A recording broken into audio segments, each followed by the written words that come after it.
Uh, all thing I can say is I could just give my perspective, right?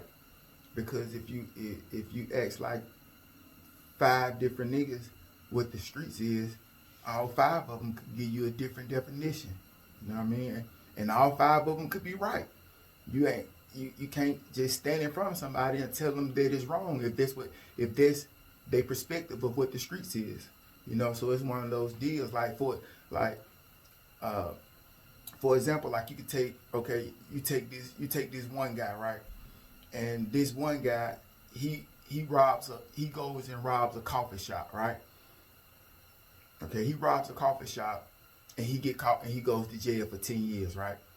And you got another guy, he's robbed 10 coffee shops and nobody know about it, right? He haven't got caught and nobody knows about it.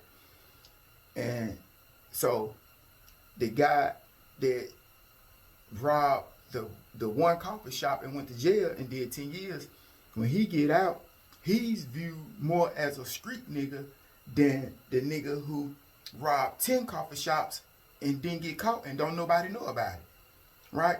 So now he gotta watch niggas in the streets idolize and go crazy and champion this nigga who just got out from doing 10 years. The whole time he gotta keep quiet knowing that he done robbed 10 coffee shops and he don't want to tell nobody. And he don't want nobody to know it. So he gotta watch y'all praise this nigga who did 10 years while he done robbed 10 coffee shops the whole time. You see what I'm saying? So it's one of those deals where you it's a subjective type of statement as to what the streets is. You know what I mean? But I would say this. This is what a lot of people from the streets or in the streets are considered having anything to do with that. And that is, it's not a choice, right? It wasn't your choice, right? You didn't wake up and say I want to be a street nigga or whatever.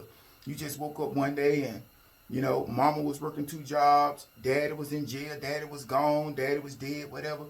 And you begin to get a lot of the way you think and move from outside, from people outside, right? And the way it goes outside or in the streets or whatever, you ain't just gonna pick anybody. You're gonna pick somebody who you think is somewhat successful in the streets or doing something that you idolize or okay with in the streets, right? So you'll pick this guy right here that you consider doing good in the streets. You'll pick him and kind of like mold your ideas and your thoughts off of the way he move, right? Until that nigga goes to jail and he tell all his homeboys and now they call him a rat. And so now you like, damn, I was listening to this nigga. So you really got to have, at the end of the day, man, really, like I said, you have no choice and you do have a choice to follow your own mind. So I would tell anybody, whether you're from the streets or the suburbs, you know what I mean, just follow your own mind.